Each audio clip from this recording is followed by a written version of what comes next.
अस्सलाम वालेकुम my YouTube family. कैसे हैं आप सब लोग? उम्मीद करती हूँ कि आप सब लोग बिल्कुल ठीक ठाक होंगे, खैरियत से होंगे। So here I am in another vlog. और आज का व्लॉग ना मैंने सुबह सुबह से स्टार्ट कर दिया था। अच्छा। बस अभी हम लोग ब्रेकफास्ट कर रहे थे, काफ़ी अर्ली ही आज हम लोग उठ गए थे। फिर मैंने ब्रेकफास्ट बनाया और ये हैवी सा ब्रेकफास्ट हम लोग करने लगे हैं। वैसे तो मोस्टली नहीं होता है इतना हैवी, लेकिन बस कभी कभी कर लेते हैं क्योंकि रात में ना बहुत जल्दी खाना खा लिया था, तो फिर सुबह उठते ही ना भूख लगनी शुरू हो गई। तो बस मैंने ये चाय बनाई, पराठे बनाए, ऑमलेट बनाया और हमारा ज़बरदस्त सा ये नाश्ता रेडी हो गया। और उसके बाद अब यहाँ पे मेड आ गई है और आज ना मैं अपने किचन की अच्छे से डीप क्लीनिंग करवा रही हूँ, ठीक है, समझ गया। क्योंकि ना ये विंडोज़ पे इतनी ज़्यादा चिकनाई के छींटे चले जाते हैं, क्योंकि चूल्हा आपको पता है बिल्कुल यहीं पे रखा हुआ है।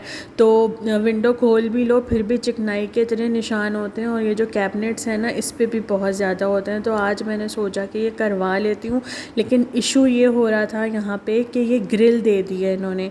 तो ग्रिल की वजह से ना सही से सफाई नहीं हो पाती है। इतना गलत सिस्टम है ना ये, मुझे तो बिल्कुल भी अच्छा नहीं लगता ये इस तरह से ना। मतलब हाथ तो अंदर जाता ही नहीं है साफ़ करने के लिए, कैसे करें? या तो कोई डंडा हो जिसके आगे कपड़ा वगैरह कुछ लगा के इस तरह से हो सकते, क्योंकि चिकनाई है तो उसे साफ़ करने में बहुत ही जान जाती है। और ये बाहर से भी मैंने सारी क्लीन करवा ली। तो बाहर से साफ़ करना तो बहुत आसान है, लेकिन अंदर से साफ़ करने में ना बहुत मेहनत लग रही थी। तो यहाँ पे ये देख लें अच्छे से साफ़ हो गई है। अभी मैं आप लोगों को दिखाती हूँ दोबारा से। तो बस शाम हो गई है, नाश्ता बहुत जल्दी कर लिया था, तो अब शाम की चाय बना रही हूँ मैं यहाँ पे। और देख लें अब कितनी क्लीन हो गई है ना, बाहर से भी और अंदर से भी। जहाँ तक मेट मतलब कर सकी ना उसने कर दी, हाथ जहाँ तक जा रहा था, क्योंकि ऊपर से भी सारा कवर किया हुआ है ना, तो इसीलिए बहुत ही मुश्किल से ये साफ़ की थी। और यहाँ पे मैं आपको यही बता रही थी कि ग्रिल की वजह से ना साफ़ करना बहुत मुश्किल है, और ऊपर से ये सारा कवर किया हुआ है। तो जहाँ तक हो सका उसने कर दी साफ़। और छींटे चिकनाई के यहीं तक थे ज़्यादा ना, अब ऊपर तो क्या है क्या नहीं है वो तो हमें भी नहीं पता बाकी जहाँ तक नज़र आ रहा था वहाँ तक तो साफ़ करवाया। और उसके साथ साथ ना मैंने कैबिनेट्स भी अच्छे से साफ़ करवाए, और नीचे के भी सारे और ऊपर के भी, क्योंकि यहाँ बहुत ही ना हाथ लगते हैं तो गंदे हो जाते हैं या थोड़े बहुत निशान हो जाते हैं। तो अब इतना नीट एंड क्लीन हो रहा था ना मेरा किचन। अंदर से भी करवाऊँगी एक एक करके, जैसे उस दिन मैंने ये सारे नॉन स्टिक वाला कैबिनेट जो है वो क्लीन कर लिया था, तो इस तरह से ख़ुद भी कर लेती हूँ। और बाहर से सारा मैंने मेड से करवा लिया, क्योंकि ये बहुत लंबा काम होता है।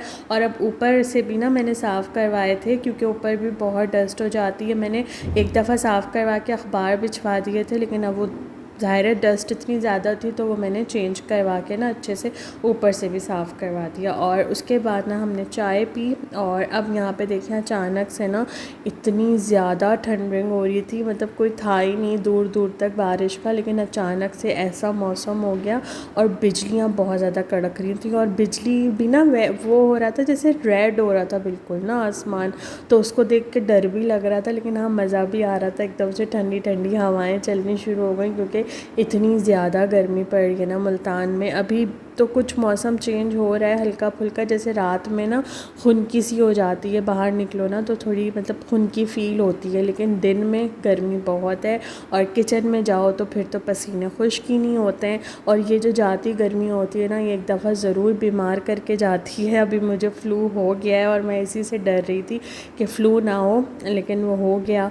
और अब जो है ना खांसी भी हो रही है, क्योंकि अंदर भी काफ़ी कफ जमा हो जाता है ना, तो उसकी वजह से खांसी भी है और फ्लू भी हो रहा है।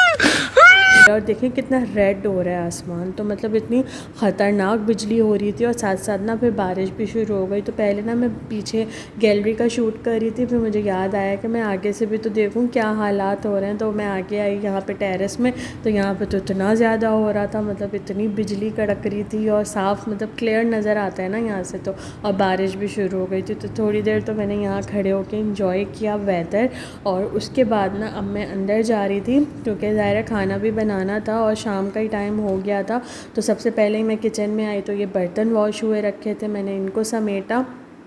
और उसके बाद ना अब मैं यहाँ पे डिनर बनाने की तैयारी कर रही थी, तो मेरे हस्बैंड ना ये वेजीज़ लेके आ गए थे। तो टमाटर मैं यहाँ पे इसी तरह से वॉश करके ड्राई करके ही फ्रिज में रखती हूँ, तो फिर ये होता है कि फ़ौरन निकालो और यूज़ कर लो, वॉश करने की झंझट नहीं होती। तो बस यहाँ पे सबसे पहले मैं यही काम कर रही थी। और वेजीज़ ना वो लेके आए थे इस हिसाब से कि मिक्स वेज बना लेना, उनको बहुत पसंद है वो जो ड्राई वाला मैं मिक्स वेज बनाती हूँ ना, मैंने रेसिपी भी शेयर की है आप लोगों के साथ। तो इस हिसाब से वो वेजीज़ लेके आए।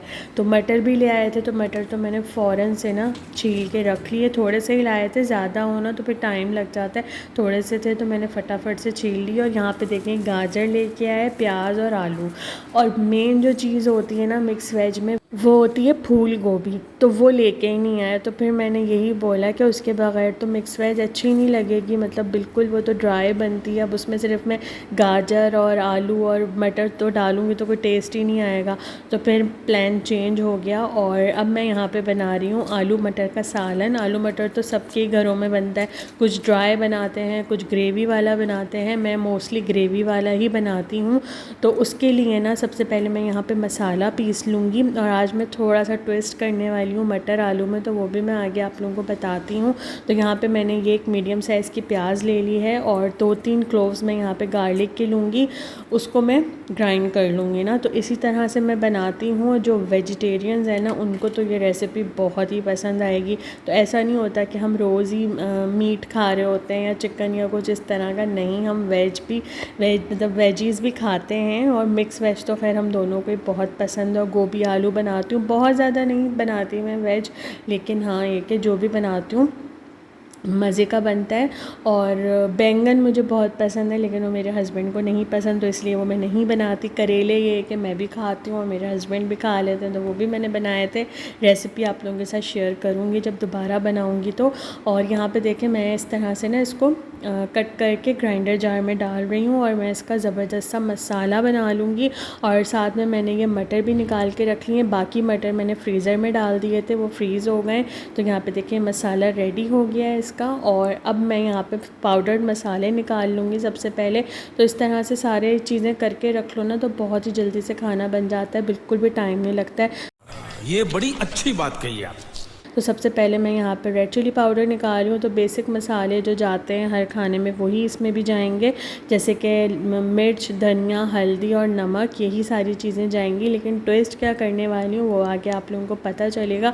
तो देख लें यहाँ पे मैंने सारे मसाले निकाल लिए हैं, ये भी पेस्ट रेडी है, मटर भी मैंने वॉश करके रख लिए हैं। तो अब हम बनाना शुरू करते हैं। और यहाँ पर ना मैंने 2 टमाटर लिए हैं, चाहें तो आप कट करके भी डाल सकते हैं, लेकिन मैं इसको भी ग्राइंड करूँगी। तो यहाँ पर मैंने एक पॉट रख दी है चूल्हे पे, इसमें मैंने हाफ़ टी स्पून ज़ीरा डाला है। जब ये अच्छे से क्रैकल होने लगेगा ना फिर मैं इसमें मसाला डाल दूँगी। जो प्याज और लहसुन का मैंने मसाला पीसा हुआ है ना वो मैं ऐड कर दूँगी। देखिए अच्छे से कड़कने लगा।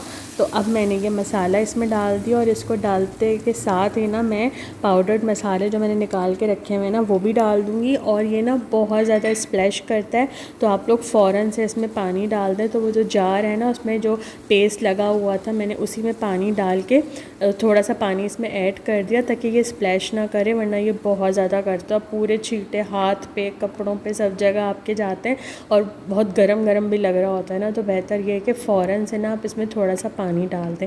और जब तक वो मसाला पक रहा है उतनी देर में यहाँ पे ये 2 टमाटर मैंने ले लिए हैं, इन्हें भी मैं ग्राइंड करके डाल दूँगी, क्योंकि कट करके डालो ना तो वो ज़्यादा टाइम ले लेते हैं। और मैं बस फटाफट से खाना बनाने के चक्कर में थी कि जल्दी से बनाऊं और किचन से बाहर जाऊं, क्योंकि गर्मी बहुत ज़्यादा हो रही थी।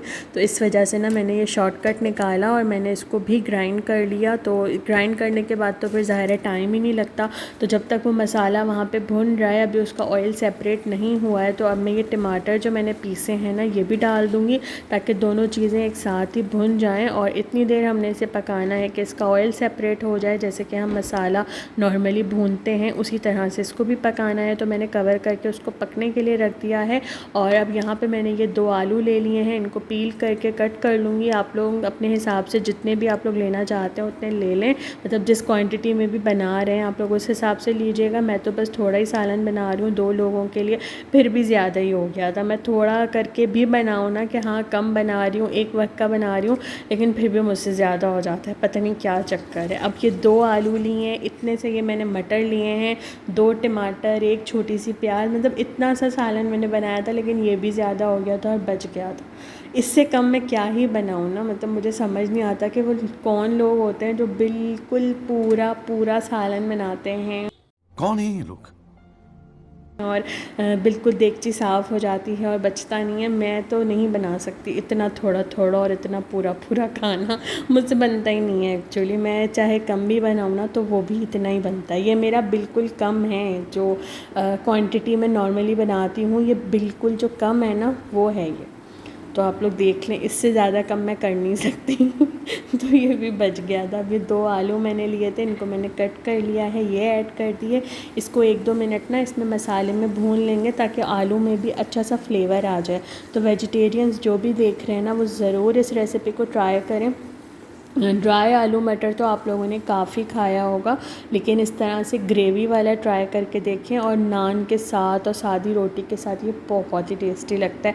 और अगर आप लोग इसको बॉयल्ड राइस के साथ खाएंगे ना तो भी बहुत मज़े का लगेगा। तो एक दफ़ा आप लोगों ने लाजमी ट्राई करना है। तो यहाँ पे ना मैंने शोरबे के हिसाब से पानी डाल दिया था और जब आलू गल गए, इसको मैंने पानी डाल के पकने के लिए रख दिया था, और जब आलू अच्छे से गल गए हैं ना तो मैंने इसमें मटर डाले। अगर मैं आलू के साथ ही डाल देती ना मटर तो मटर बिल्कुल हलवा हो जाते। तो जब आलू अच्छे से सॉफ़्ट हो जाए फिर मटर डालने हैं और इसको अब मैंने थोड़ी देर ही पकाना है। और साथ ही ना मैंने ये 2 अंडे डाले हैं। तो मैं कह रही थी ना मैं ट्विस्ट करने वाली हूँ, तो बस मेरा दिल चाह रहा था कि मैं इसमें अंडे भी डालूँ ना। वैसे तो मैं नहीं डालती हूँ, आलू मटर ही बनाती हूँ, लेकिन आज मेरा दिल था तो मैंने 2 अंडे बॉईल करके वो भी मैंने इसमें डाल दिए। और साथ ही मैंने 3 से 4 हरी मिर्चें 2-2 टुकड़ों में कट करके वो भी डाल दी हैं। तो देख लें आप लोग कितना टेस्टी लग रहा है। तो अभी ये पकेगा अच्छे से जब तक मटर अच्छे से सॉफ़्ट हो जाएं। और यहाँ पे देखेंगे हमारा ज़बरदस्त सा आलू मटर का सालन रेडी हो गया है। तो आप लोग ज़रूर ट्राई कीजिएगा इस रेसिपी से और मुझे कमेंट्स में बताइएगा कि आप लोगों को कैसी लगी। और अगर अभी तक मेरे चैनल को सब्सक्राइब नहीं किया है तो रेड बटन पर क्लिक करके सब्सक्राइब कर लें। अब मैं नेक्स्ट वीडियो में मिलूँगी। अल्लाह हाफ़िज़।